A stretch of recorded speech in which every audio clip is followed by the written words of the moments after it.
Okay, so welcome to this module, everyone, where we're going to go over the very important resume mistakes that people are doing that are resulting in hundreds of thousands of dollars of missed career earnings. Now, most people have no idea that their resume is secretly costing them hundreds of thousands, if not more, per year, right? They think their experience is the problem or that companies just aren't hiring. Now, that's not the real issue. Okay, the real reason you're not making six figures isn't because you don't have the skills.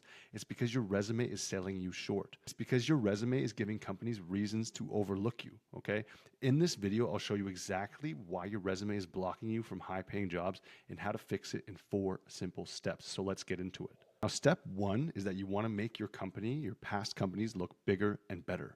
Your resume isn't just about you. It's also about who you worked for, right? So let me give you an example. Imagine you're scrolling on social media. You find a funny reel that you think you like and you decide to tune in a bit more. Now, at a certain stage, your eyes hover over the likes button, right? To check if other people also find this funny, right? And subconsciously, you're asking yourself, is this account legit? Should I like it? Should I follow?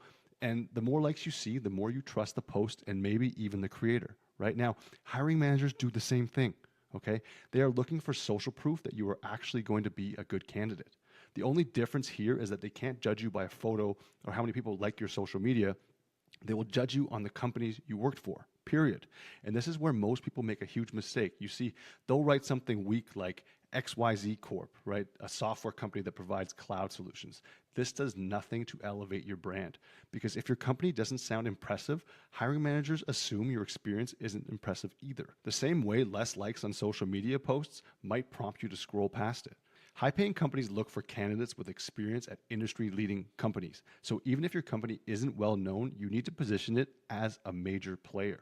So you want to make sure that you're using power words like industry leader, global, and international, for example. Keep it under 40 words so it's clear and impactful, and emphasize size, influence, and market positioning. So to make your company stand out, portray it like this on your resume. Okay? XYZ Corp, a global leader in enterprise software serving Fortune 500 clients with innovative AI solutions. Now, why does this work? Because global leader instantly adds credibility, right? Serving Fortune 500 clients makes your work sound high stakes, and innovative AI solutions clearly positions the company's expertise. Even if your company was small, this strategy makes your experience look stronger, helping you qualify for higher paying roles. Now, step two is to make sure you are clearly showing impact, not tasks, right? Most people list what they did, but hiring managers don't care about that. They want to know how you will immediately add value to their team. Okay? They care about the value you created in your past roles and how your experience translates to their role, to their interests. Now, many people will just list their responsibilities that make them seem like an average employee, right? They also don't quantify their impact. So employers assume that they didn't drive results and they don't show proof, right? So high paying roles go to high impact people, period. If you don't show proof, you're out. So here's a bad example, right? Managed a portfolio of accounts, handled client requests, and provided ongoing support to ensure customer satisfaction. Now, this doesn't show any results, right? No numbers, no impact, no proof that you made a difference. And now here's a good example. So increased client retention by 15% by optimizing onboarding and engagement strategies. Because this is why it's so effective to do it this way, right? We start with measurable results. So in this case, 15% client retention increase. Now this will tie directly to the business outcome because customer retention equals revenue. And finally, it explains how it was done, right? By optimizing onboarding and engagement strategies. Now, if you compare the difference, right? Helped with onboarding new clients, that's passive, there's no proof. And the good way to do it is boosted client retention by 15% by streamlining onboarding, right? So here we're impactful, we're measurable, and we're relevant to revenue. Okay, so now step three is to speak like a high income professional, right? This is extremely important if you have a non-sales related experience on your resume. And it's where most people leave the biggest amount of money on the table. Because even if they have a great amount of expertise, they describe their job in a way that sounds low value. Most people will write something like analyze financial reports and assisted with budgets, right? This makes you sound like a back office employee, okay, instead of a revenue generating professional. And high paying companies want people who drive business growth.